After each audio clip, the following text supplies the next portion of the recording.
بسم اللہ الرحمن الرحیم۔ باب قول اللہ تعالی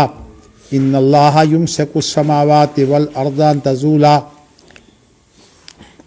حدثنا موسیٰ حدثنا ابو عوانۃ عن الاعمش عن ابراہیم عن علقمۃ عن عبد اللہ قال جاء حبر الى رسول اللہ صلی اللہ علیہ وسلم فقال یا محمد ان اللہ یضع السماء علی اصبعین والارض علی اصبعین والجبال علی اصبعین والشجر والانہار علی اصبعین وسائر الخلق علی اصبعین ثم یقول بیدہ انا الملک فضحک رسول اللہ صلی اللہ علیہ وسلم وقال وما قدر اللہ حق قدرہ۔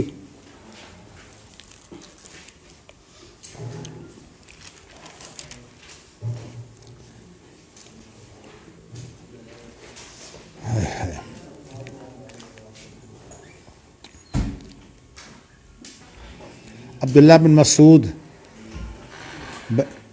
بیان کرتے ہیں کہ ایک یہودی عالم نبی اکرم صلی اللہ علیہ وسلم کے پاس آیا اور اس نے کہا کہ اے محمد صلی اللہ علیہ وسلم، تو ہم کہتے ہیں کہ اللہ تعالیٰ جو ہے وہ آسمان کو ایک انگلی پر رکھے گا، زمین کو دوسری انگلی پر رکھے گا، اور پہاڑوں کو ایک اور انگلی پر رکھے گا، اور اسی طرح جو درخت اور نہریں ہیں ان کو ایک انگلی پر رکھے گا، اور باقی ساری مخلوق جو ہے وہ ایک انگلی پر رکھے گا۔ میں نے ابتدا میں تو منہ سے لفظ یہ نکل گیا دوسری انگلی، اصل بات یہ ہے کہ اللہ کی انگلیاں کتنی ہیں اس کی کیفیت کا ہمیں علم نہیں ہے، اس لیے میں نے وہ جو ہے وہ عدد چھوڑ دیا تھا۔ باقی جب نکرہ کا تکرار ہوتا ہے تو اس سے مراد مختلف ہوتی ہے، معرفہ کا تکرار وہی مراد ہوتا ہے، اور ان مع العسر یسرا، ان مع العسر یسرا میں یہی بات ہے کہ یہ عام طور پر مفسرین اس اصول کو بیان کرتے ہیں کہ نکرہ کا تکرار جو ہے یا ایھا الذین آمنوا لا یسخر قوم من قوم عسى قوم من قوم، یہاں دونوں قومیں مختلف ہیں کیونکہ نکرہ ہے۔ اچھا جی، تو پھر اللہ یہ کہیں گے کہ میں ہی بادشاہ ہوں، یہ میں ہی بادشاہ ہوں۔ یہ میں نے اس لیے میں ہی کہا ہے کہ یہ جو معرب باللام ہوتا ہے نا، اگر معرب باللام جو ہے وہ تو اس کا حصر ہوتا ہے، یعنی اگر الف لام کے ساتھ جو ہے وہ کوئی نکرہ آپ بیان کریں تو مقصود وہاں حصر ہوگا۔ جیسے بیدہ الخیر جو ہے نا، یہاں یہ ہے کہ الخیر جو ہے، یہاں الخیر سے مراد بھی جو ہے وہ بنیادی خیر اور اس سے متعلقہ جتنی بھی خیرات ہیں تمام کی تمام اس میں شامل ہیں، لیکن یہ ہے کہ اس کو آگے پیچھے کر کے اثر کیا گیا ہے نا، اور اس میں دو اثر ہیں، ایک الخیر کے اوپر جو الف لام ہے وہ بھی اثر ہے، اور اس کے بعد اس کو پہلے بیدہ کو لا کر ایک مزید اثر ہے۔ اس کا کیا مطلب ہے ثم یقول بیدی؟ پھر وہ اپنے ہاتھ سے اشارہ کرے گا، اس لیے کہ قال کا اور ضربہ یہ دو ایسے لفظ ہیں کہ ان کو مختلف معنی میں جو ہے وہ استعمال کیا جاتا ہے۔ تو یہاں یقول سے مراد اشارہ ہے، اپنے ہاتھ سے اشارہ کرے گا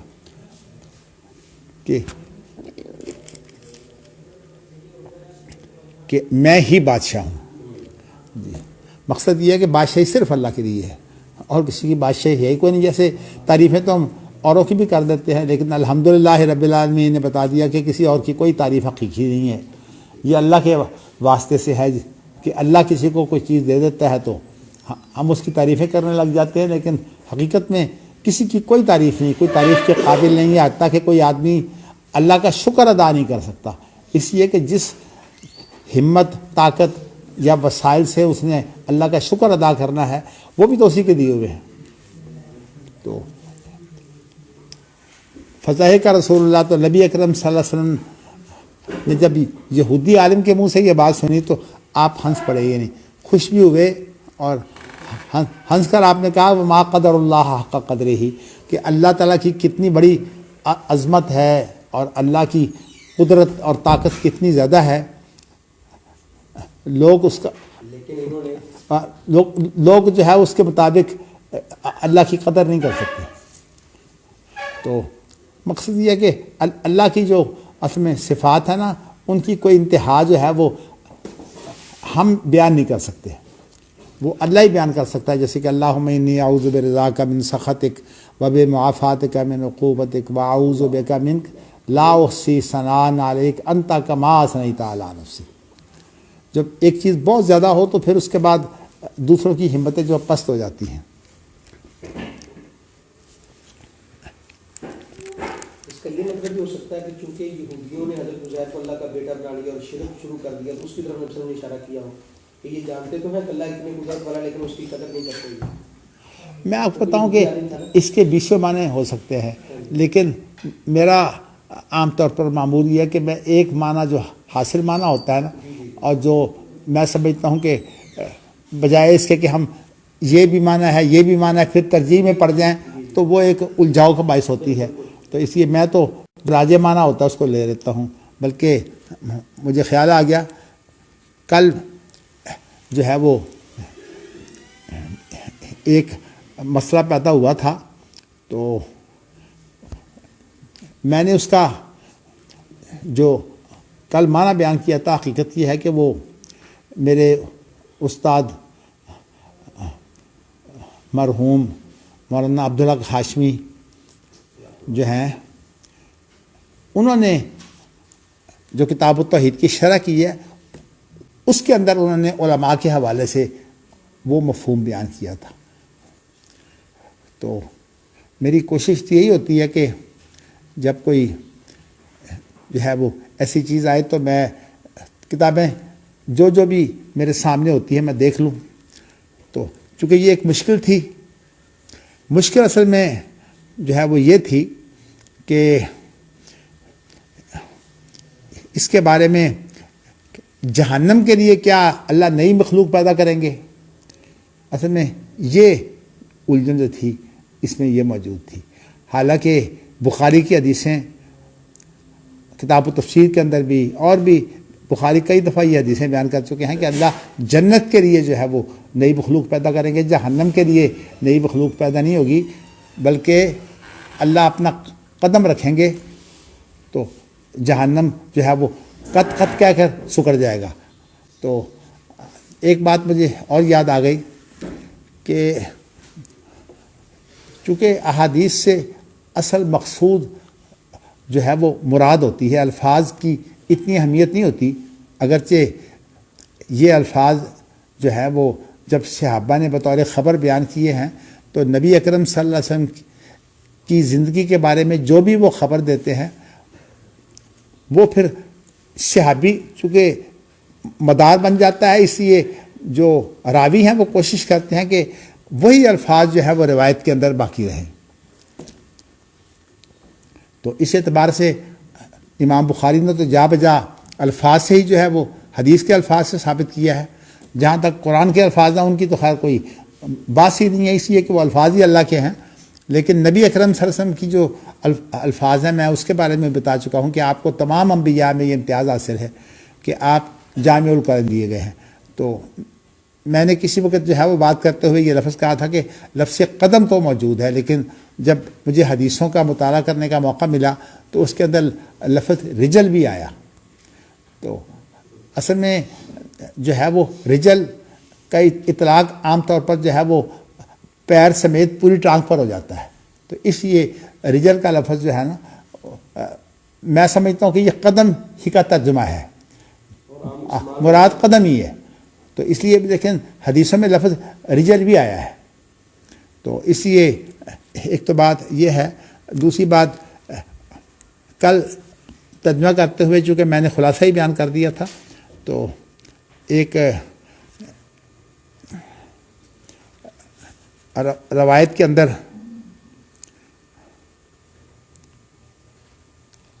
اللہ اکبر اللہ اکبر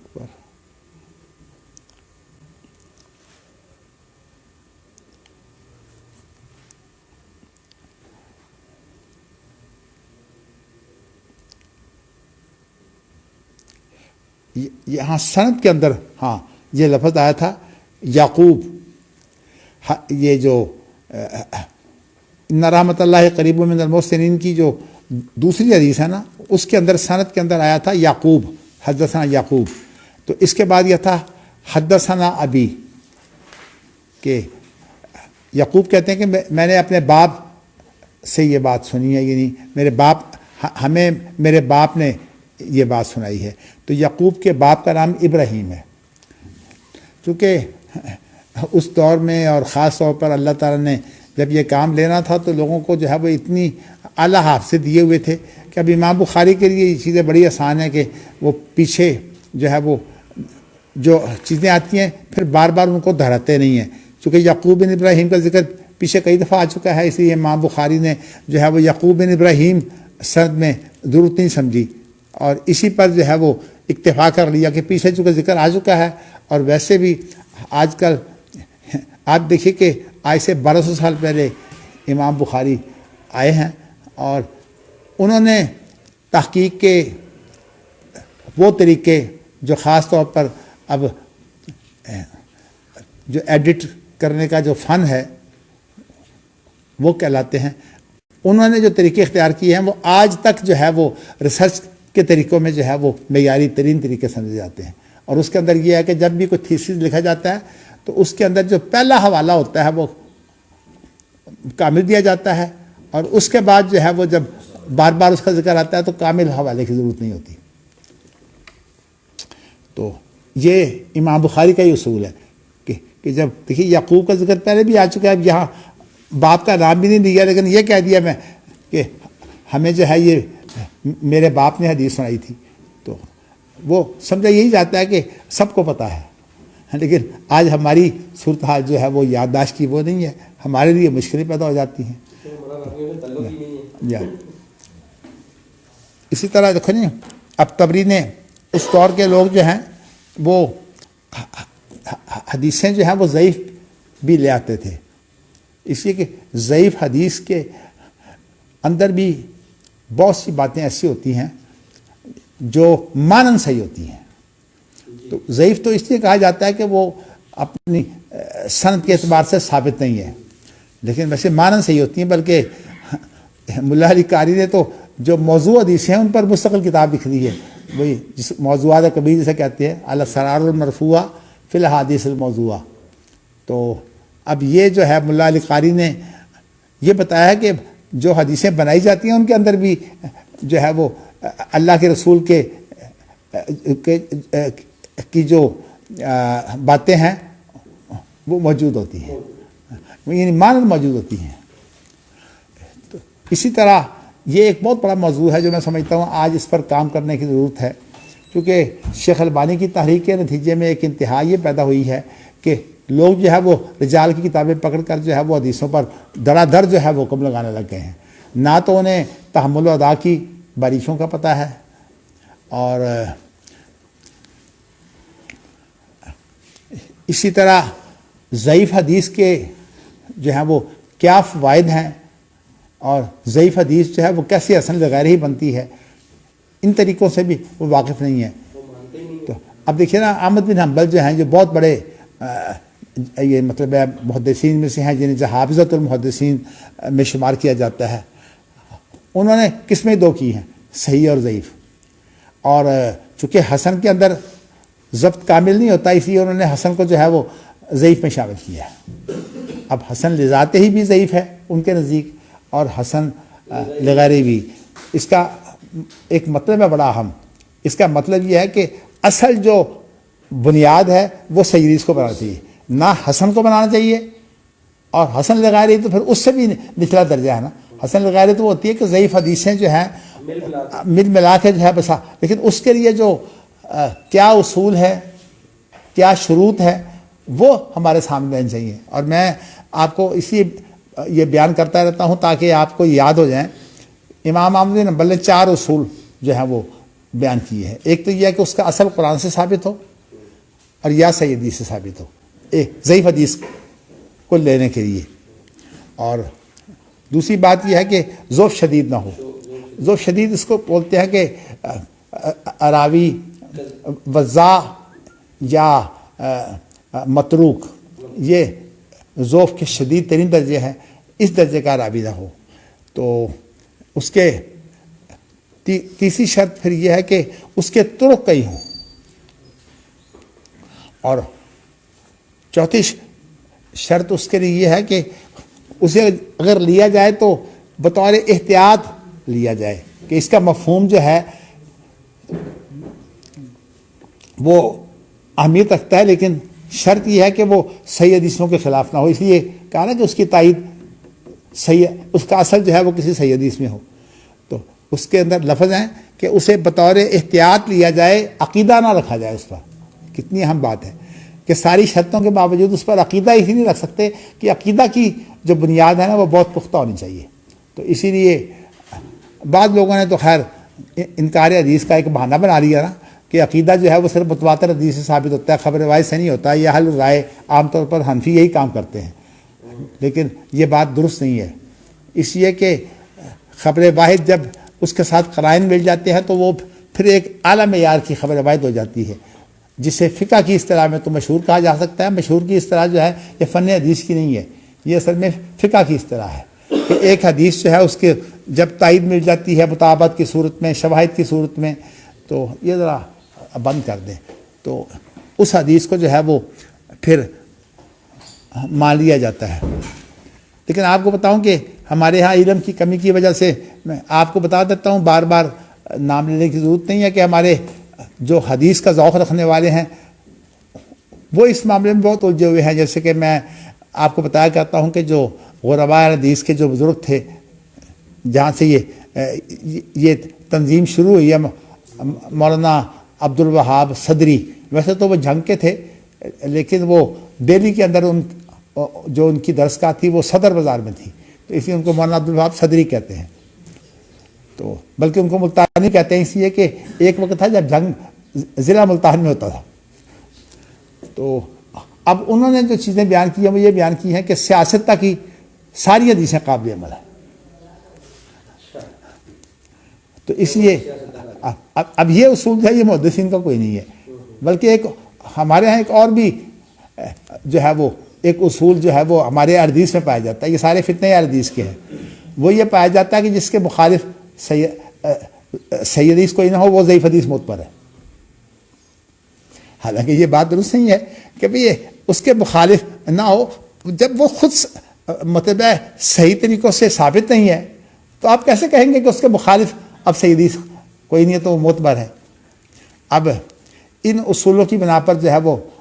اب بہت سی مثال کے طور پر اب دعا کرنے کے بعد جب منہ پر ہاتھ پھیرنا، یہ حدیث جو ہے یہ اس معیار کی نہیں، ثابت شدہ حدیث نہیں ہے، تو اب اس کا معنی یہ ہے کہ ہم کہیں کہ نہیں یہ جو ہے ہمارے لیے سنت یہی ہے کہ ہم اس کو سنت نہیں کہہ سکتے، لیکن ممانت بھی نہیں ہے۔ اگر کوئی آدمی جو ہے وہ منہ پر ہاتھ اس لیے پھیر لے کہ اب میں دعا سے فارغ ہو گیا ہوں، تو فراغت کے لیے جو ہے منہ پر ہاتھ پھیر لے تو منع بھی کوئی نہیں ہے، اس لیے کہ ممانت تو موجود نہیں ہے، لیکن یہ سنت بھی نہیں ہے کہ اس کو سنت کہا جائے۔ مجھے یاد ہے کہ میں اسی طرح ایک خلیجی ملک کے اندر جو ہے وہ نماز کے بعد جو ہے وہ میں نے دعا مانگنے کے بعد منہ پر ہاتھ پھیرنے لگا تو میرے پاس ایک شخص بیٹھا ہوا تھا، میری اس نے کلائی پکڑ لی کہا یہ ثابت نہیں ہے۔ تو خیر کہنے کا مقصد یہ ہے کہ آپ کو بتانا چاہتا ہوں یہ جو اصول ہے نا یہ اصل میں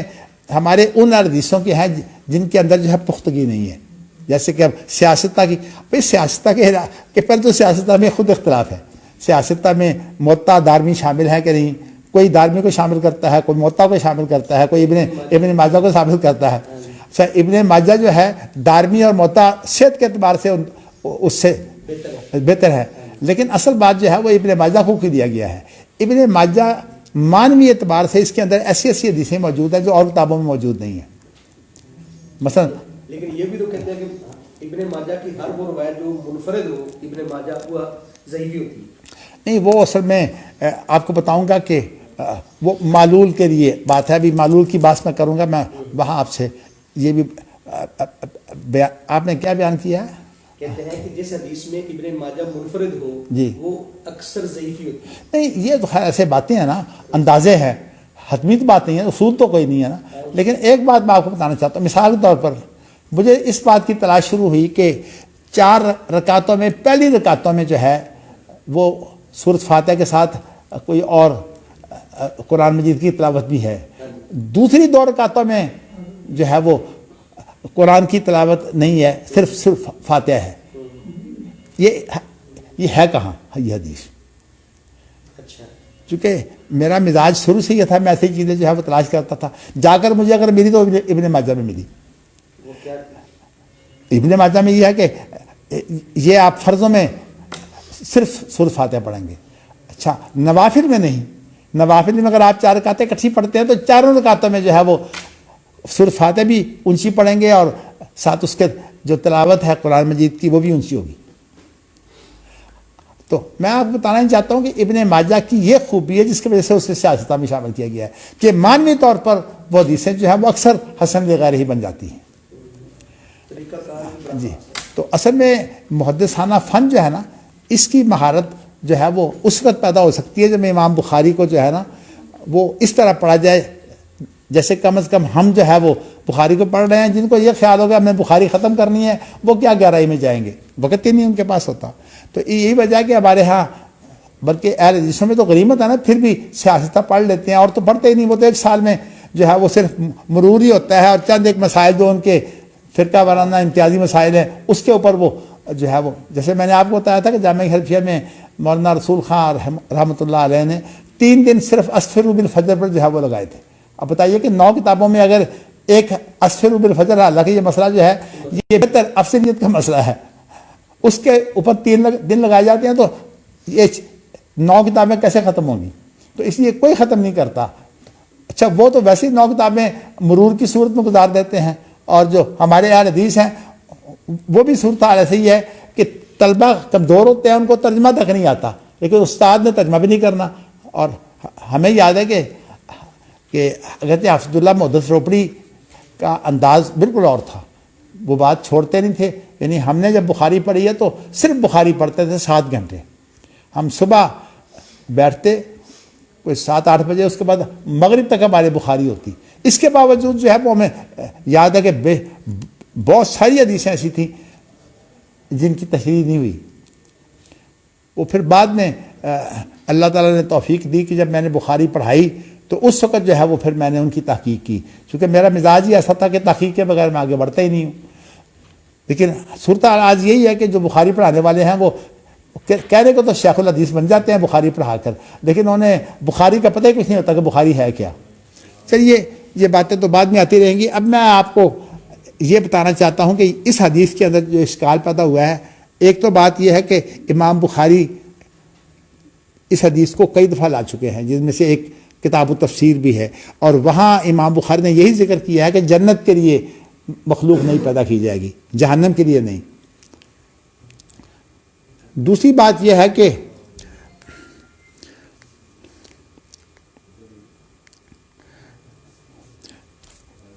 یہ امام بخاری حدیث کو بہت دفعہ اس لیے لے آتے ہیں کہ اس حدیث کی غلطی واضح کرنے ہوتی ہے. تو اب یہ غلطی واضح کرنے کے لیے لائے ہیں. یہ حدیث جو ہے یہ امام بخاری لائے تو ہیں، اس کا بیان کرنے والا جو ہے وہ ثقہ ہے، یعنی رجال کے اندر کوئی کمزوری نہیں ہے. اس کے باوجود جو ہے متن کے اندر جو ہے وہ کمزوری موجود ہے، اور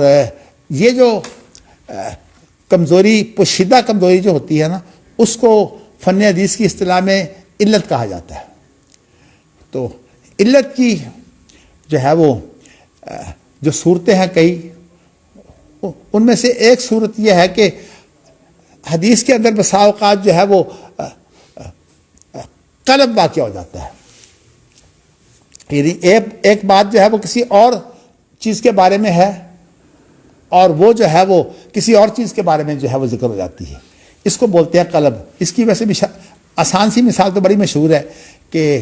جیسے حدیث میں آتا ہے کہ جو اللہ کے عرش کے نیچے جن 7 شخصوں کو جگہ ملے گی، ان میں سے ایک وہ ہوگا جو صدقہ کرتا ہے، اور اس طرح جو ہے خفیہ پوشیدہ صدقہ کرتا ہے کہ جو اس کے دائیں ہاتھ نے خرچ کیا بائیں ہاتھ کو بھی پتہ نہیں ہوتا. یہ اصل میں خفیہ کہ مبالغہ کے لیے.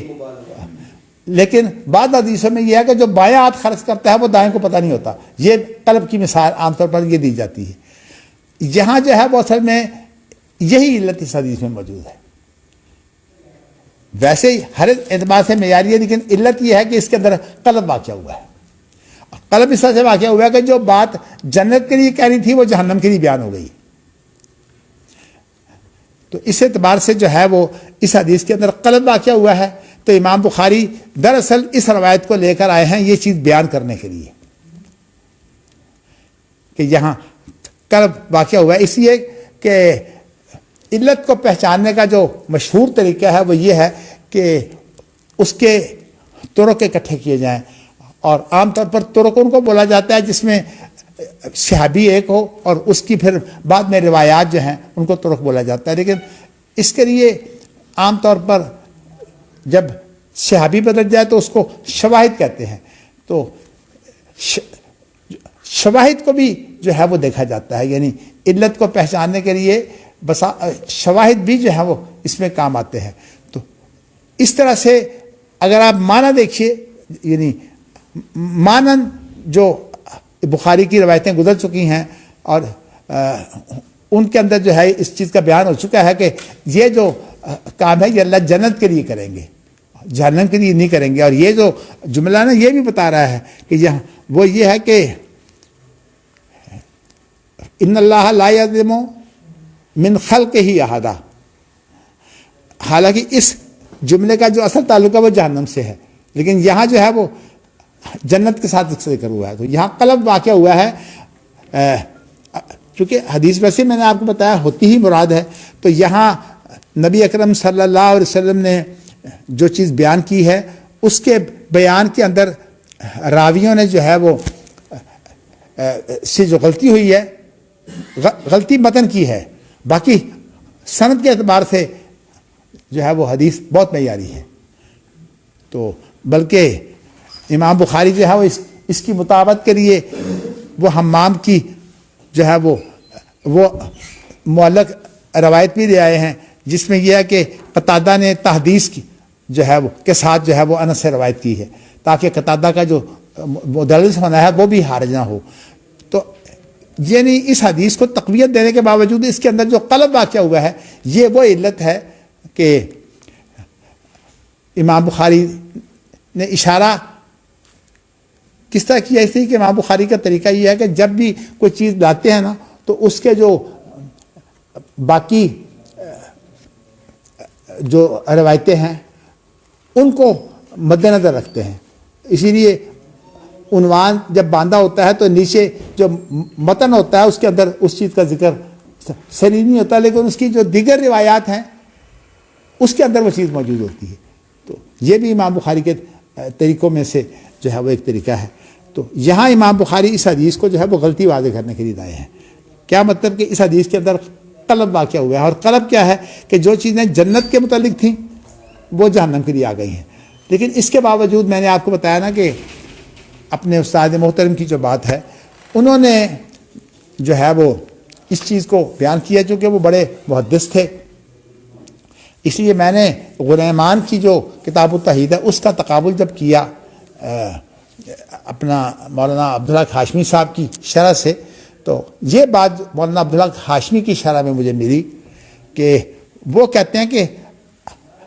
ویسے قلب جو ہے وہ خود ایک علت ہے، لیکن اور اس علت کے ساتھ جو ہے وہ حدیث ظاہر ہے کہ معیاری نہیں رہ جاتی، ضعیف ہو جاتی ہے اگر وہ قلب اس کو درست نہ کیا جائے. لیکن عام طور پر جو محدثین کا انداز ہے وہ یہ ہے کہ وہ ضعیف حدیث کہتے ہیں کہ یہ سندن ثابت نہیں ہے، لیکن ساتھ یہ بھی کہہ دیتے ہیں اگر ثابت ہو جائے تو پھر اس کا مفہوم یہ ہے. یہ جو طریقہ ہے نا محدثین کا، جو خاص طور پر شیخ البانی کی تحریک کے نتیجے میں اب حدیثوں کے پاس بھی نہیں رہا، میں سمجھتا ہوں کہ یہ طریقہ جو ہے یہ بھی ایک علمی طریقہ ہے فن حدیث کا. تو مولانا عبدالحق ہاشمی جو ہیں وہ ان کا یہ بڑا طریقہ ہے کہ انہوں نے کتاب التوحید کی شرح کرتے ہوئے ویسے عام طور پر جو ہے وہ رجال پر بڑی بحث کرتے ہیں. تو اگرچہ میں تو سمجھتا ہوں کہ رجال پر اتنی بڑی بحث کی ضرورت نہیں تھی، لیکن چونکہ وہ ہندوستان سے ہو کر گئے تھے، اس لیے ان کے ذہن پر یہ بات سوار تھی کہ ہندوستان کے اندر جو ہے وہ یہ رجال کی باتیں اور حدیث کی صحت اور ذوق کی باتیں جو ہیں ان کی کوئی حیثیت نہیں ہے، اس لیے کہ یہاں تو فقہ چھائی ہوئی تھی نا، تو اس لیے حدیث کا تو تحقیق کا جو ہے وہ یہاں رواج ہی نہیں تھا، اس لیے انہوں نے سعودی عرب میں جا کر جو ہے وہ محدثانہ جو ہے وہ کام زیادہ کیا، حتیٰ کہ اس شرح کے اندر جگہ جگہ جو ہے انہوں نے محدثانہ باتیں، سند کی باتیں جو ہے وہ لے آئے ہیں، رجال کی باتیں لے آئے ہیں، لیکن یہ جو انہوں نے ایک فقہی نقطہ جو بیان کیا ہے نا کہ بعض علماء کے حوالے سے، تو انہوں نے فقہی نقطہ یہ بیان کیا کہ اگر یہ حدیث جو ہے وہ ہم لے بھی رہے تو اس کا معنی پھر بھی کیا جا سکتا ہے، تو انہوں نے اس کا مفہوم یہ بیان کیا ہے جو میں نے کل ذرا مختصر بیان کیا تھا، آج میں اس کی ذرا تشریح کر رہا ہوں۔ انہوں نے یہ بیان کیا ہے کہ اصل میں یہاں جو ہے نا ہم نے یہ مشیت کی بات ہے نا، جہنم کے بارے میں جو بات آئی ہے نا وہ یہ ہے کہ انت عذابی اصیب و بکا من اشاء، تو میرا عذاب ہے، جس کو میں چاہوں گا میں اس کو پہنچاؤں گا۔ تو یہ جو لفظ ہے نا وہ کہتے ہیں کہ اس لفظ سے یہ معلوم ہوتا ہے کہ یہاں انشاء سے مراد مخلوق پیدا کرنا نہیں ہے، بلکہ اس سے مراد جو ہے کہ اللہ تعالیٰ جب جہنم کے اندر کچھ لوگوں کو داخل کریں گے تو وہ اللہ کی مشیت ہوگی، کیونکہ اللہ کا وہ فعل جو انسانوں سے متعلق ہوتا ہے اس کے اندر اللہ کی مشیت کی بڑی اہمیت ہوتی ہے۔ تو اس اعتبار سے جہنم میں کوئی آدمی جو ہے وہ اللہ کی مشیت کے بغیر نہیں جائے گا، لیکن جنت جو ہے وہ رحمت ہے، اس کے متعلق اعلان عام کہ اس کے یہ اعلان عام ہے جن کا حساب و کتاب نہیں ہوا سارے کے سارے جنتی۔ وہ جیسے وہ یہ ہے نا کہ وہ کیسے لفظ ہے کہ جن کا حساب و کتاب نہیں ہوگا وہ سارے جنتی، یعنی جس چیز کے بارے میں اللہ نہیں پوچھیں گے وہ گویا کہ معاف۔ تو اسی لیے نبی اکرم صلی اللہ علیہ وسلم نے جب یہ لفظ کہا تھا نا کہ من نوقش الحساب عذب، تو حضرت عائشہ نے اس کو سوال کیا تھا کہ اللہ جی یہ کہتے ہیں کہ حسابًا یسیرا، تو یہ حساب یسیرا کس کا ہے؟ کہا جس سے اللہ پوچھے نہیں، جس نے اللہ نے قریت شروع کر دی وہ نہیں بچتا، اس لیے کہ اللہ کی قریت کے بعد کون بچے گا، اللہ کی تنقید کے بعد کون بچے گا۔ تو نبی اکرم صلی اللہ علیہ وسلم نے جو ہے وہ اس طرح سے دونوں کو تطبیق دی تھی۔ تو یہاں جو ہے وہ بعض علماء نے جو ہے وہ اس کا مفہوم یہ بیان کیا ہے کہ یہاں مراد یہ ہے کہ جہنم میں اللہ کی مشیت کے بغیر جو ہے وہ کوئی نہیں جائے گا، اگرچہ جنت میں بھی اللہ کی مشیت کے بغیر کچھ نہیں ہوگا، لیکن یہاں بالخصوص یہ بیان کر دیا ہے کہ یہاں اللہ کی مشیت جو ہے بڑی اہمیت رکھتی ہے، اس لیے کہ اللہ نے کسی پر عذاب نہیں کرنا، اور اللہ ارحم الراحمین ہے، تو ارحم الراحمین جو ہے اس کی رحمت جو ہے وہ غصے پر غالب ہے، تو اس اعتبار سے اللہ کی رحمت پر جو ہے زیادہ امید ہونی چاہیے۔ اور اسی لیے یہ حدیث بہت اہم ہے کہ انا عند ظن عبدی بی، کہ انسان کا جو ہے وہ اللہ پر زیادہ سے زیادہ جو ہے وہ رحمت کا جو ہے وہ تصور ہے یا عقیدہ ہے، اس کی اہمیت ہے۔ میں آپ کو بتایا کہ نبی اکرم صلی اللہ علیہ وسلم تو اللہ کی رحمت کی وجہ سے جو ہے وہ تعویل بھی جو ہے وہ کر لیا کرتے تھے، جیسے قرآن مجید استغفر لهم او لا تستغفر لهم ان تستغفر لهم 70 مرة فلن يغفر الله لهم۔ تو نبی اکرم نے فرمایا کہ یہ جو اللہ نے مجھے منع کیا ہے، اگر میں 70 مرتبہ سے زیادہ بخشش مانگوں گا، اس لیے کہ مجھے کہا گیا 70 مرتبہ بھی مانگے گا تو میں نہیں معاف کروں گا، تو میں 70 مرتبہ سے زیادہ معافی مانگ لیتا ہوں، بخشش مانگ لیتا ہوں۔ اب دیکھیے یہ بالکل تعویل ہے، لیکن یہ اللہ کی رحمت کی امید پر، اصل میں جو بہت زیادہ رحیم و کریم ہے نا اس کے ساتھ جو ہے وہ بڑی تعویلیں ہو جاتی ہیں۔ آپ دیکھیے نا کہ ماں جو ہے اس کی محبت مشہور ہے نا، تو ماں کے ساتھ جو ہے وہ بڑے ہیلے فریب جو ہے وہ چل جاتے ہیں، اس لیے کہ اس کی محبت جو ہے وہ برداشت کرتی ہے۔ باپ جو ہے وہ محاسب ہوتا ہے، ذمہ دار ہوتا ہے، اس لیے باپ کی محبت اس طرح نظر نہیں آتی۔ اور ماں کا کام یہ ہے کہ وہ جیسے حجاج بن یوسف کو جو ہے وہ ماں نے جو ہے وہ مرتے وقت کہا کہ حجاج مجھے خطرہ ہے کہ اللہ تجھے جو ہے وہ نہیں چھوڑے گے، اس لیے کہ تو نے بہت ظلم کیے ہیں۔ تو حجاج بن یوسف نے ویسے اپنی طرف سے تو بات کہی، کیا خیال ہے اگر اللہ تعالیٰ قیامت کے دن میرا معاملہ تیرے سپرد کر دے تو کیا فیصلہ کرے گی؟ اس نے کہا میں تو کوئی راہ نکالوں گی، تو کہا اللہ تو اس سے زیادہ مہربان ہے۔ اب دیکھیے بات تو ویسے دلیل کے اعتبار سے تو درست ہے، وہ الگ بات ہے کہ نہیں دیکھیے اللہ تعالیٰ معاف کرنے پر آئے تو حجاج بن یوسف تو کوئی شے ہی نہیں ہے، بڑے بڑے اور ظالم موجود ہیں۔ تو کہنے کا مقصد یہ ہے کہ اللہ کی رحمت جو ہے وہ غصے پر غالب ہے، اس لیے ہر انسان کو جو ہے وہ خاص طور پر جب کمزور ہو جائے، بڑھاپا ہو جائے یا بیمار ہو تو رحمت کا جو عقیدہ ہے یہ مضبوط ہو جانا چاہیے۔ اسی لیے اللہ نے کہا مجھ سے مانگتے وقت جو ہے وہ نرمی سے نہ مانگو، زوردار طریقے سے مانگو، اس لیے کہ اللہ پر کوئی چیز بھاری نہیں ہے، اور دوسری اللہ کی رحمت کو جو ہے وہ کوئی چیز روکنے والی نہیں ہے۔ اسی لیے جب نبی اکرم صلی اللہ علیہ وسلم کے منہ سے یہ لفظ نکل گیا تھا نا کیفا یفلح قوم ادم وجہ نبیہم، تو اللہ نے قرآن کی آیت اتار دی تھی لیس لک من الامر شیء او یتوب علیہم او یعذبہم فانہم ظالمون، جنت دوزخ کا فیصلہ آپ کے ہاتھ میں نہیں ہے، وہ میرے ہاتھ میں ہے۔ اس لیے کہ جنت اور دوزخ اللہ کی جو ہے وہ بہت بڑی ہوئی رحمت ہے، اور تو اس لیے میں نے آپ کو یہ بتایا کہ اگر یہ صحیح اس کو شمار کر لیا جائے کہ یہ الفاظ ایسے ہیں، اگرچہ جب دوسری روایتیں موجود ہیں تو بات تو درست یہی ہے کہ یہ قلب واقعہ ہوا ہے، لیکن باوجود ضعیف ہونے کے،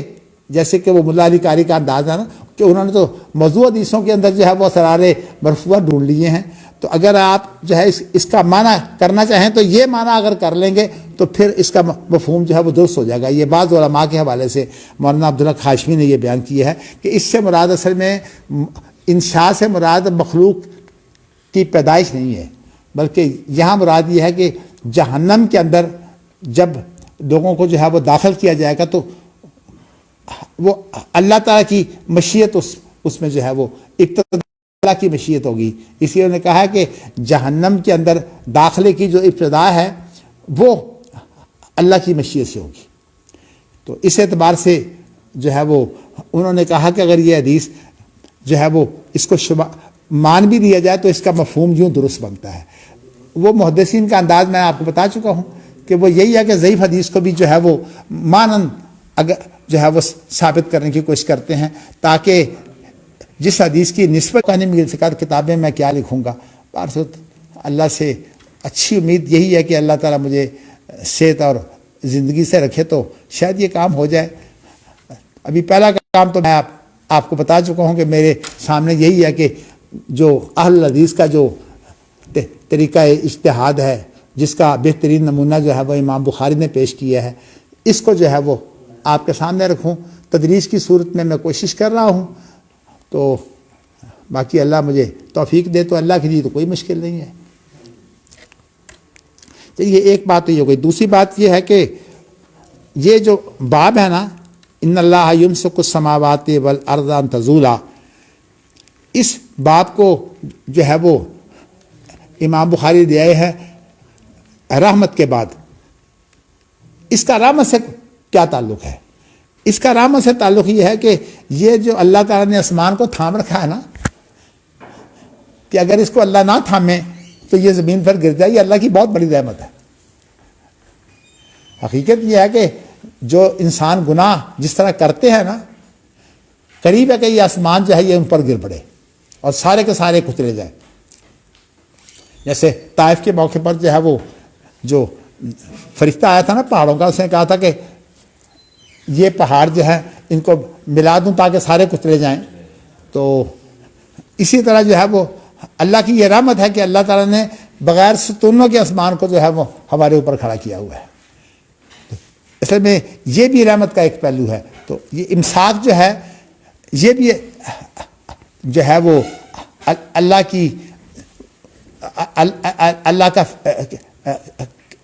کی فعلی صفت ہے۔ تو فعلی صفت جو ہے اللہ کی اصل میں تمام کارگزاری جو ہے، جو اللہ کی فعلی صفات ہیں ان کے اندر جو ہے یہ اللہ کی کارگزاری آتی ہے، لیکن جن کا تعلق جو ہے وہ مخلوق سے ہوتا ہے وہاں جو ہے اس کے اندر جو ہے وہ آپ یوں کہیے کہ وہ صفات جو ہے وہ فعلی صفات میں سے متعدی صفات ہوتی ہیں جن کا تعلق مخلوق سے ہوتا ہے، لیکن جن لوگوں نے اس کو یوں بیان کیا ہے قدیم اور حادث کی اصطلاحات سے، اور جس میں خاص طور پر ہمارے پاکستانی علماء جو ہیں یہ بڑی بے احتیاطی کرتے ہیں، یہ تعبیر جو ہے سلف کے ہاں جو ہے یہ تسلیم شدہ نہیں ہے کہ آپ قدیم اور حادث کی اصطلاحات جو ہے یہ اللہ کی صفات کے بارے میں جو ہے وہ استعمال کریں، تو بلکہ صحیح صورت جو ہے وہ وہی ہے کہ اللہ کی جو اوصاف ہیں ان کی کیفیت آپ پیش ہی نہ کریں۔ انسانی جو ہے وہ کارگزاری کی اگر آپ بات کرتے ہیں، انسان کا خود اپنا وجود، اس کے بارے میں آپ اگر کہنا چاہتے ہیں یہ حادث ہے تو کوئی حرج نہیں ہے۔ تو اس لیے قدیم اور حادث کی جو اصطلاحات جو ہے نا اللہ کے اوصاف کے بارے میں، خواہ وہ اللہ کی فعلی صفات کیوں نہ ہوں، اس کے اندر جو ہے وہ حادث اور قدیم کی اصطلاحات جو ہے یہ غلط ہیں، یہ سلف استعمال نہیں کرتے، اور جو سلف کے طریقے پر جو لوگ ہیں وہ بھی ان چیزوں کو استعمال نہیں کرتے، اس لیے کہ یہ جو اصطلاحات ہوتی ہیں نا اس کا بڑا بگاڑ ہوتا ہے۔ کل میں نے آپ کو بتایا تھا کہ اللہ کی جگہ پر اگر لفظ خدا کو آپ استعمال کریں تو بطور ترجمہ تو خیر درست ہے، لیکن ویسے احتیاط اسی میں ہے کہ اللہ کا نام ہے، اس کا ترجمہ جو ہے وہ خدا کے ساتھ نہ کیا جائے، بہتر یہی ہے۔ تو اسی لیے اللہ جو نام ہے وہ نام اپنی جگہ پر باقی ہے، اللہ ہی کہہ کر جو ہے وہ، اس لیے جہاں کہیں جو ہے وہ زبانوں کا فرق ہو، اللہ کا نام اللہ ہی ہے، وہاں جو ہے وہ ان کا ترجمہ کرنا جیسے گاڈ کرنا یا خدا کرنا، یہ ترجمے جو ہیں یہ تمام کے تمام جو ہیں یہ بے احتیاطی ہے۔ بہتر طریقہ یہی ہے کہ نام کے اندر کوئی تبدیلی نہ کی جائے۔ تو میں نے اس لیے بتا دیا کہ میں نے آپ کو بتایا کہ جہاں میں عربی جو ہے وہ شروحات کو دیکھتا ہوں، غنیمان کو اور مولانا عبدالحق ہاشمی رحمہ اللہ کی جو ہے وہ کتاب التوحید کی پہلی شرح، اس لیے کہ سب سے پہلے تو انہوں نے کی ہے، تو جب میں اس کو دیکھتا ہوں تو میں دیکھتا ہوں کہ وہاں یہ بے احتیاطی موجود نہیں ہے، لیکن یہ جو ہمارے اردو کے شارح ہیں، خاص طور پر اس وقت دارالسلام نے جو حافظ عبدالستار حماد کی جو شرح کے طور پر جو ہے وہ جو چیز شائع کی ہے، اس کے اندر ایسی بے احتیاطیاں بہت ہیں، حالانکہ انہوں نے کتاب التوحید کے وقت جو ہے وہ اپنے سامنے غنیمان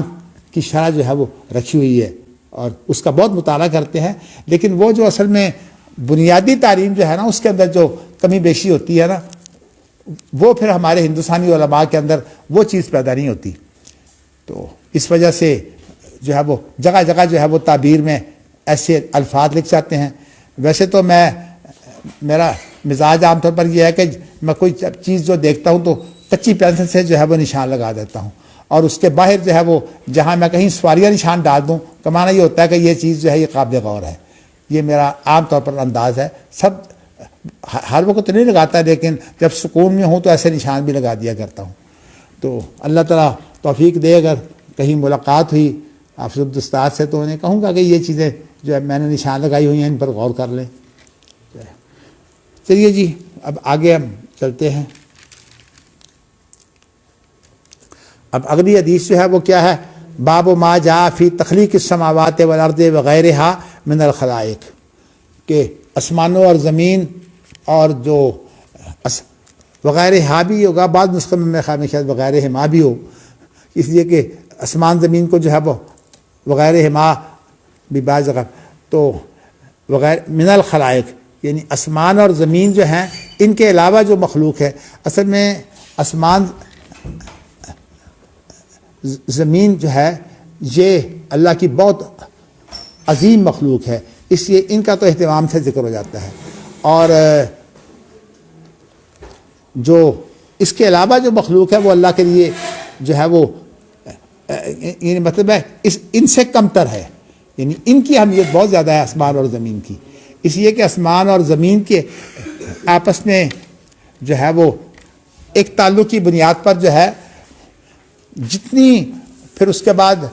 جو پیداوار ہوتی ہے وہ تمام کی تمام آسمان اور زمین کے آپس میں تعلق کی بنیاد پر جو ہے وہ پیداوار ہوتی ہے، یعنی رزق اصل میں آسمان میں ہوتا ہے جو زمین پر آتا ہے، اور پھر اس کی وجہ سے زمین کے اندر کیا کیا تبدیلیاں ہوتی ہیں. ایک تو عام پیداوار ہے نا، جو آپ دیکھیے کہ عام پیداوار تو یہی ہے جس کو ہم جو ہے وہ استعمال کرتے ہیں کاشتکاری کی صورت میں، اور ایک جو ہے وہ پیداوار ہے جو معدنیات کی صورت میں زمین کے اندر موجود ہوتی ہے. حتیٰ کہ اس کے بارے میں بھی اگر آپ وہ قرآن کی آیت پڑھیں نا جو 22 پارے میں سورۃ یاسین سے پہلے جو رکوع ہے، جس میں انما یخشی اللہ من عبادہ العلماء سے پہلے ذرا پڑھیں آیت کیا ہے.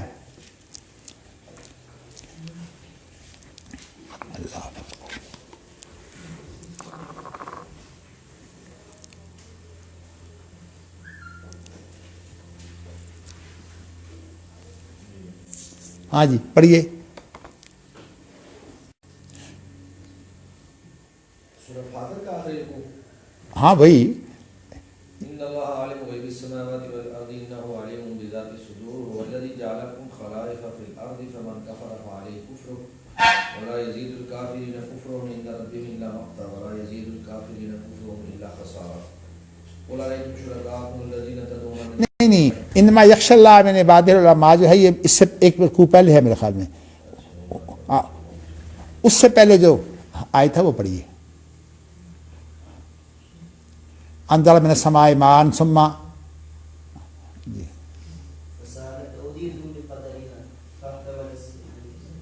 بھئی یار یہ آیت جب میں کہہ رہا ہوں انما یخشی اللہ من عبادہ العلماء سے پہلے جو ہے اس سے پہلے ومن الناس والدواب والانعام مختلف الوانہ کذالک، اس سے پوری آیت پڑھیے. اس سے پہلے کیا ہے؟ ألم تر أن الله أنزل من السماء ماء فأخرجنا به ثمرات مختلفة ألوانها آگے ومن الجبال جدد بيض وحمر مختلف ألوانها وغرابيب سود. ومن الناس والدواب والأنعام مختلف ألوانه كذلك إنما يخشى الله من عباده. اب یہاں دیکھیے کہ یہ پہاڑوں کے بارے میں بیان کیا ہے. پہاڑوں کے اندر، پانی کے اندر دیکھیں، پانی کے اندر جو ہے وہ دو دریا آپس میں ملتے ہیں لیکن ان کا پانی آپس میں نہیں ملتا. یعنی ایک دریا جو ہے میٹھا چل رہا ہے اور ایک دریا جو ہے وہ کڑوا ہے، اور جو ہے پھر آپس میں بغیر پردہ بھی کوئی نہیں ہے لیکن پانی آپس میں نہیں ملتا. آپ دریا سے پانی لے لیجئے، باہر نکال لیجئے، ایک کڑوا دریا کا پانی اور جو ہے وہ اس کا پانی جو میٹھے دریا کا پانی ہے، باہر آپ ملائیں گے تو مل جائے گا، لیکن وہاں دریا چل رہے ہیں وہاں نہیں ملتا آپس میں پانی. یعنی اللہ نے نظام ایسا بنایا ہوا ہے. اسی طرح آپ پہاڑوں میں دیکھیے کہ پہاڑوں کے اندر جو ہے وہ پہاڑ کے دریا چلتے ہیں. یہاں اس آیت میں یہ بیان ہوا ہے وَمِنَ الْجِبَالِ جُدَدٌ بِيضٌ وَحُمْرٌ مُخْتَلِفٌ أَلْوَانُهَا وَغَرَابِيبُ سُودٌ. یعنی پہاڑوں کے اندر جو ہے باقاعدہ دریاؤں کی صورت میں جو ہے وہ لہریں ہیں، ہوتے وہ پہاڑی ہیں. تو اور یہ ساری چیزیں جو ہے وہ ظاہر ہے کہ اللہ تعالیٰ کی کائنات میں یہ ساری کارگزاری جو ہے وہ اصل میں آسمان اور زمین کے آپس میں تعلق کی بنیاد پر ہے. تو اسی لیے فِي السَّمَاءِ رِزْقُكُمْ وَمَا تُوعَدُونَ، تمہارا رزق اصل تو آسمان میں ہے لیکن زمین پر جو اللہ جو ہے وہ اتنا ہی اتارتے ہیں جتنی ضرورت ہوتی ہے. تو اس لیے یہ جو ہمارے یہاں مسئلے نا منصوبہ بندی وغیرہ کے، یہ تو سارے ان لوگوں کے ہیں نا جو ملد لوگ ہیں، جو دریا ہیں. لیکن جو ایک مسلمان ہے اس کو پتہ ہے کہ اللہ اتارتے ہی اتنا ہے جتنی ضرورت ہوتی ہے. تو اس لیے یہ منصوبہ بندی وغیرہ یہ ساری چیزیں غلط ہیں، ان کی ضرورت ہی نہیں ہے. بلکہ وہ ایک بڑا مشہور واقعہ عبداللہ بن مسعود کا ہے نا کہ انہوں نے کسی کہ تنگی تھی، اس نے کہا کہ ایک شادی اور کر لو، پھر اس نے کہا پھر بھی تنگی دوری کا ایک اور کر لو. تو ان لوگوں کے تو اس کے اندر یہی بات ہے نا کہ قرآن مجید میں اللہ نے کہا ہے نا کہ وَأَنكِحُوا الْأَيَامَ مِنكُمْ وَالصَّالِحِينَ مِنْ عِبَادِكُمْ وَإِمَائِكُمْ إِنْ يَكُونُوا فُقَرَاءَ يُغْنِهِمُ اللَّهُ مِنْ فَضْلِهِ. تو اللہ نے کہا کہ یہ دولت جو ہے اس کی کوئی اہمیت نہیں ہے. اس لیے انسان یہ نہ سمجھے کہ بھئی اگر شادی ہو گئی تو کہاں سے کھلائیں گے. ہمارے ہاں عام طور پر عمریں جو بڑی کی جاتی ہے نا وہ اسی بنا پر کی جاتی ہیں کہ بھئی اب یہ کمائے گا تو پھر اس کی شادی کریں گے. حالانکہ یہ ساری چیزیں جو ہے یہ عقیدہ کی کمزوری کی بنیاد پر ہے. عقیدہ یہ ہے کہ نہیں جو ہے وہ اللہ پر توکل کرے، اللہ تعالیٰ جو ہے وہ دینے والے ہیں وہ اللہ نے جب وعدہ کر لیا یکونوا فقراء یغنیہم اللہ من فضلہ تو اس کے بعد جو ہے وہ کیا کمی رہ جائے گی. اچھا جی، اب یہاں امام بخاری نے خود اپنی تشریح بھی تھوڑی سی کی ہے. وہو فعل الرب تبارک و تعالی، یہ جو تخلیق ہے نا یہ اللہ کا فعل ہے. اچھا، وہ امرہ، اور اللہ کا امر بھی ہے. فالرب بصفاتہ و فعلہ و امرہ، رب جو ہے وہ اپنے اوصاف کے ساتھ ہے اور اپنے فعل کے ساتھ ہے اور اپنے امر کے ساتھ ہے. وہ خالق ہے، مکون ہے. کیا مطلب؟ یہ جو کسی کی تخلیق اور کسی کی تدبیر یہ ساری جو ہے یہ اللہ کے ہاتھ میں ہے. مکون جو ہے وہ ہوتا ہے جو کسی کو پیدا بھی کرے اور اس کی تدبیر بھی کرے جو ہے. غیر و مخلوق، اور وہ اللہ خالق ہے اور اللہ کے جو ہے وہ غیر مخلوق ہے. وما کان بفعلہ و امرہ و تخلیقہ و تکوینہ فہو مفعول، اور جو چیز جو ہے وہ اللہ کے فعل سے ہو اور اللہ کے حکم سے ہو اور اللہ کی پیدائش سے ہو اور اللہ کی تکوین سے ہو وہ مفعول ہوتی ہے. یعنی مطلب یہ ہے کہ وہ مفعول مخلوق مکون، وہ مفعول بھی ہوتا ہے اور مخلوق بھی ہوتا ہے، مکون بھی ہوتا ہے. یا اصل میں فعل اور مفعول کا فرق جو ہے وہ کیا ہے کہ جو اللہ کا فعل ہے وہ فعل ہونے کے اعتبار سے تو وہ مخلوق نہیں ہوتا، لیکن جو اس کا جو ثمرہ ہوتا ہے جس کے اندر اللہ کی مشیت جو ہے وہ کام کرتی ہے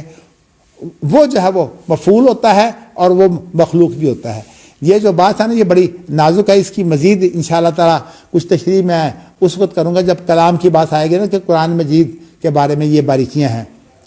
تو لیکن میں یہاں آپ کو صرف اتنا بتا دینا چاہتا ہوں کہ اللہ تعالیٰ نے قرآن مجید میں 2 لفظ استعمال کیے ہیں، الا لہ الخلق والامر. تو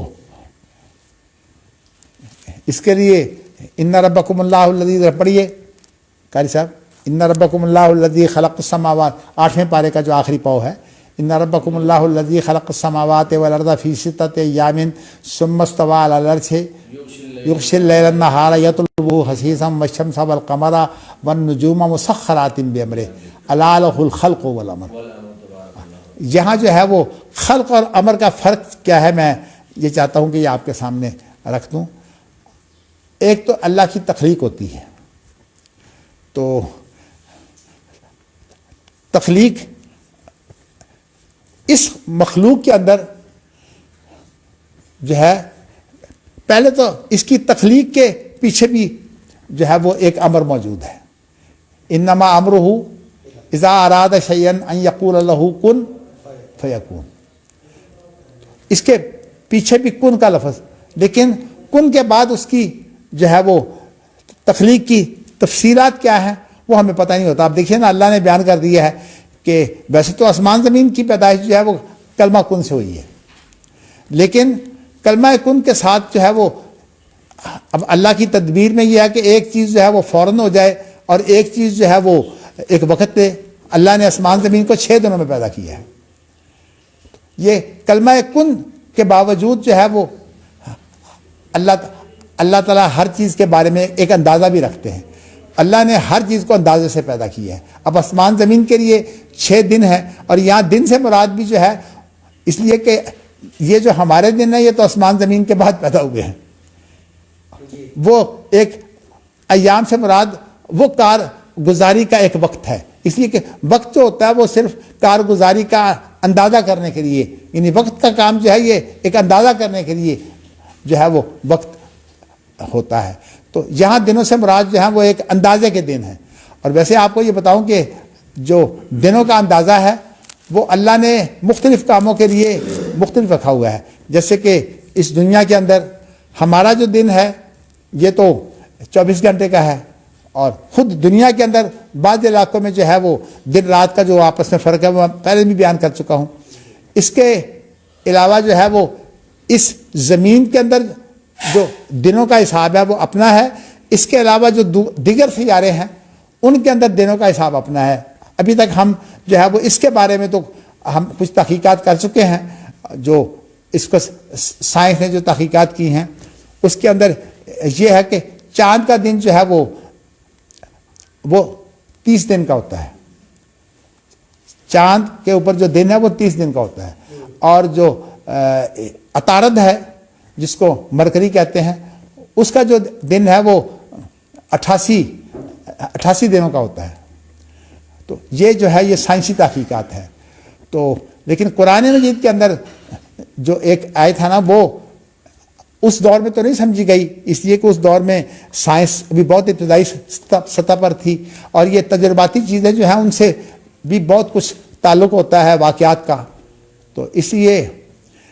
وہ جو لفظ ہے کالف صنعت مما تعدون یہ 2 جگہ پر قرآن مجید میں موجود ہے.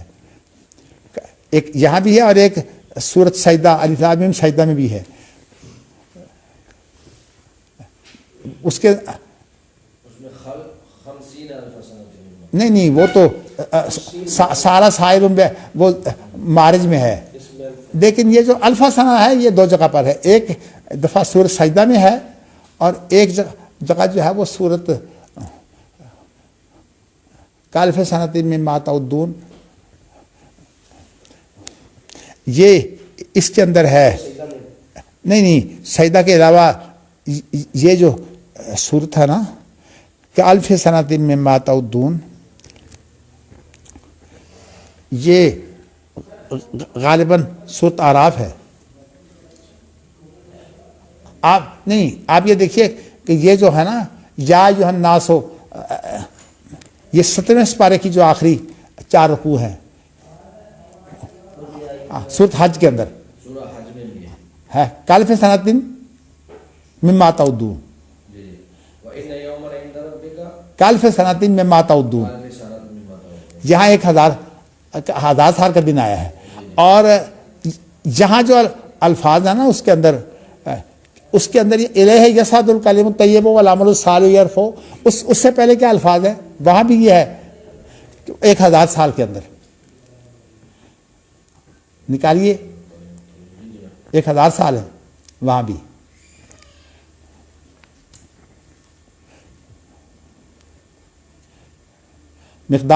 کان مقدارہ الف سنۃ مما تعدون یہ سورۃ سجدہ میں ہے میرے خیال میں. جی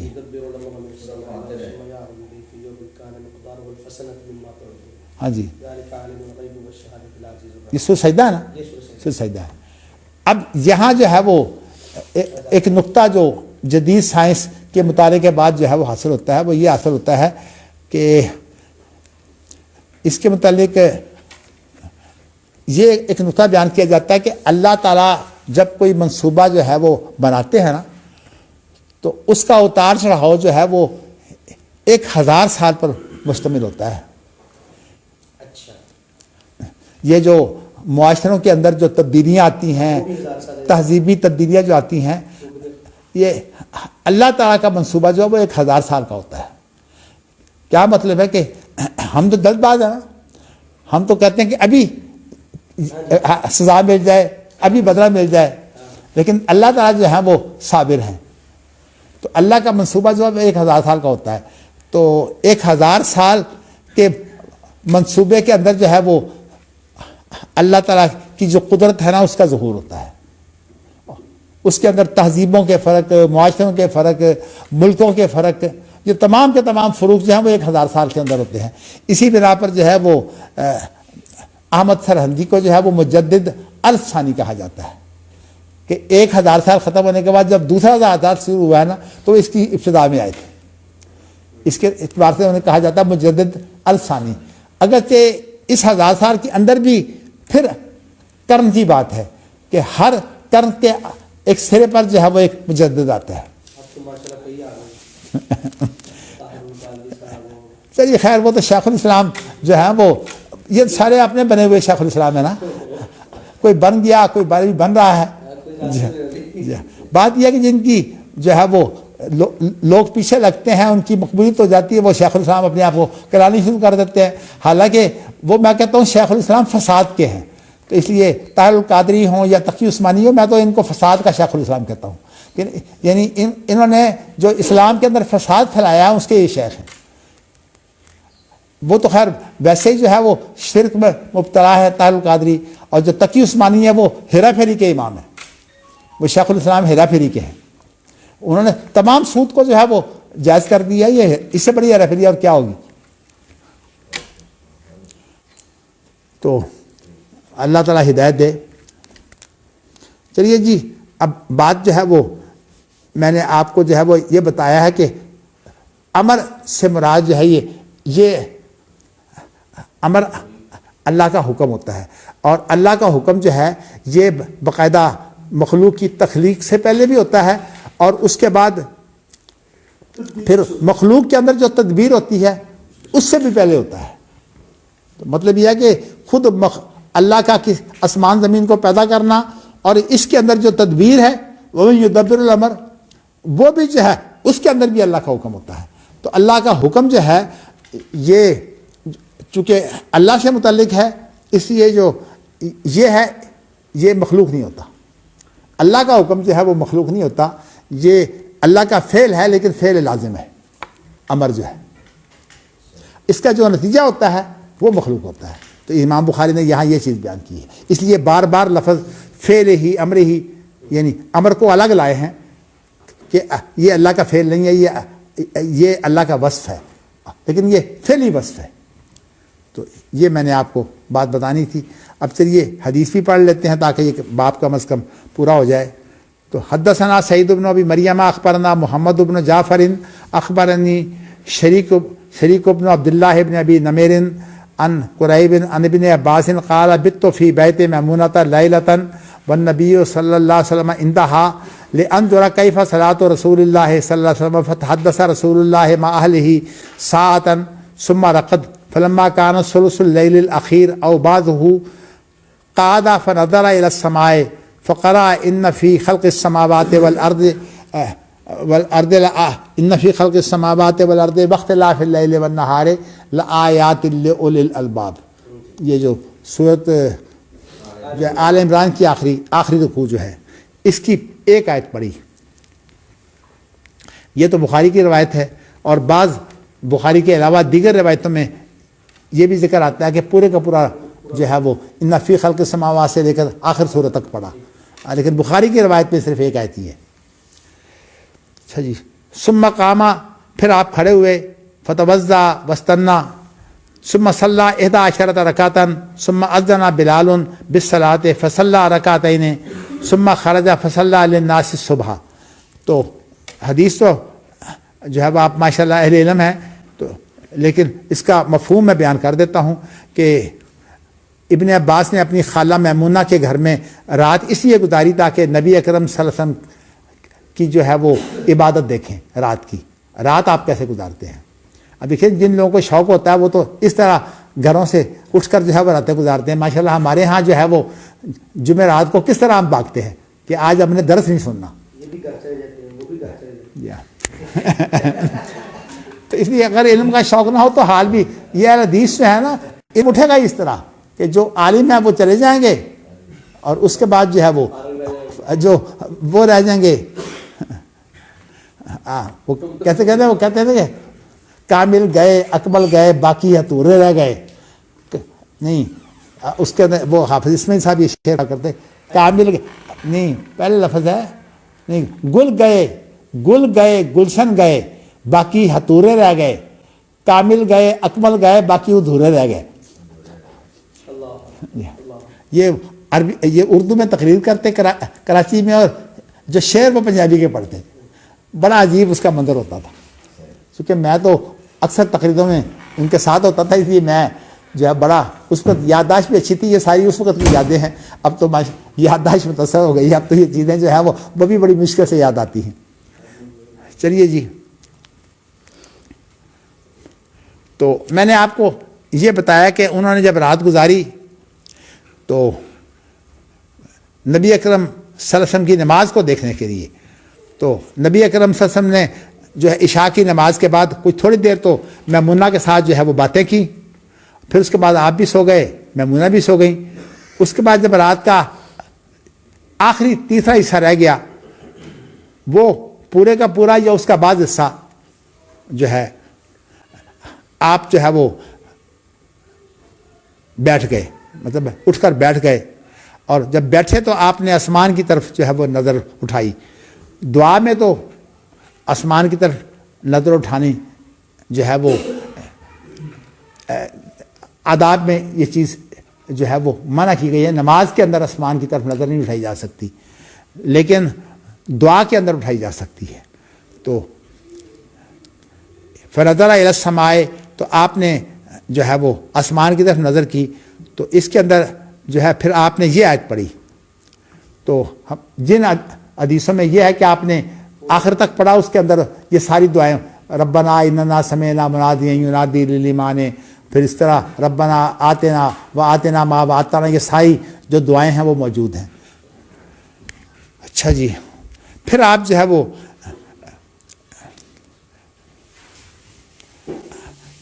آپ کھڑے ہو گئے، آپ نے وضو بھی کیا،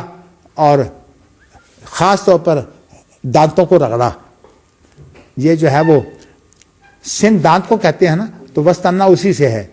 کہ جو دانتوں کو رگڑ کر جو ہے وہ جو صبح جو ہے وہ جب وضو ہوتا ہے تو اس کے اندر دانتوں کو خوب رگڑا جاتا ہے۔ تو باقی نمازیں جو ہیں وہ کہ سونے کے بعد نہیں آتی، اس لیے انسان کا منہ جو ہے اس کے اندر زیادہ بدبو پیدا نہیں ہوتی۔ اگر آپ بدبو کا اندازہ کرنا چاہتے ہیں تو جب آپ صبح اٹھیں نا، تو یہ انگلی لے کر جو ہے نا وہ اپنے دانتوں کو، اور یہ خاص طور پر جو دانتوں کے پیچھے پھیریں اور اس کو سونگیں، اندازہ ہوگا کہ یہ غذا جو ہم کھاتے ہیں وہ کس طرح رات کو بگڑتی ہے۔ اسی لیے اطباء یہ ہدایت کرتے ہیں کہ رات سونے سے پہلے جو ہے وہ دانت صاف کریں، ایک سونے سے پہلے اور ایک ناشتے، ایک ہاں سو کر اٹھنا۔ بعض لوگوں نے جو ہے وہ ناشتے کے بعد جو ہے نا دانتوں کو مزید صاف کرنے کا، یہ بھی اطباء کی ہدایت ہے۔ 3 وقت ہیں، رات کو سونے سے پہلے، اور صبح جب جاگتے ہیں اس وقت، اور پھر اس کے بعد ناشتے کے بعد۔ اسی کے ناشتے کے اندر عام طور پر میٹھا استعمال کیا جاتا ہے، تو میٹھا جو ہے وہ دانتوں کو خراب کرتا ہے، تو اس لیے اس میٹھے کی صفائی جو ہے وہ ہونی چاہیے۔ چلیے جی، پھر آپ نے 11 رکعتیں نماز پڑھی۔ پھر اسی دوران میں جب آپ نے 11 رکعتیں پڑھ لی تو تھوڑی دیر بعد جو ہے وہ بلال نے اذان دے دی صبح کی نماز کی۔ تو پھر آپ نے جو ہے وہ 2 رکعتیں پڑھیں، جن کو صبح کی سنتیں کہتے ہیں۔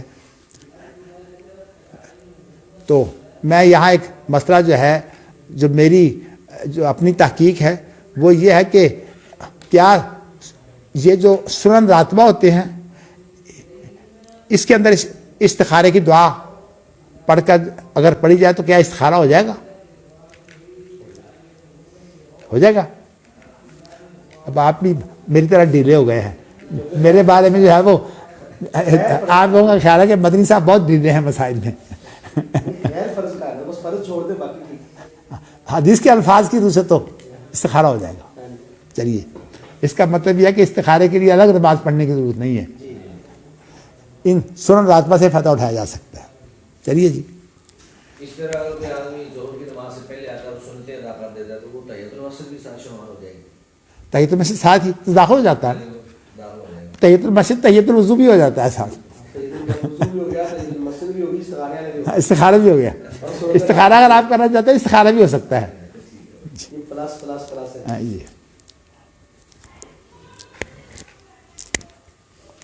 چلیے جی، میرے خیال میں اب یہیں تک رہنے دیتے ہیں۔ اب اس کے بعد جو ہے وہ اب یہ بات آئے گی اللہ کی کلام کی۔ تو اس لیے کہ خلق قرآن کا فتنہ جو ہے نا، یہ اللہ کی کلام کے بارے میں پیدا ہوا ہے۔ تو اس اعتبار سے جو ہے وہ انشاءاللہ جو کل کی گفتگو ہے، اللہ تعالیٰ زندگی صحت رکھے تو انشاءاللہ تعالیٰ کلام کے بارے میں کریں گے۔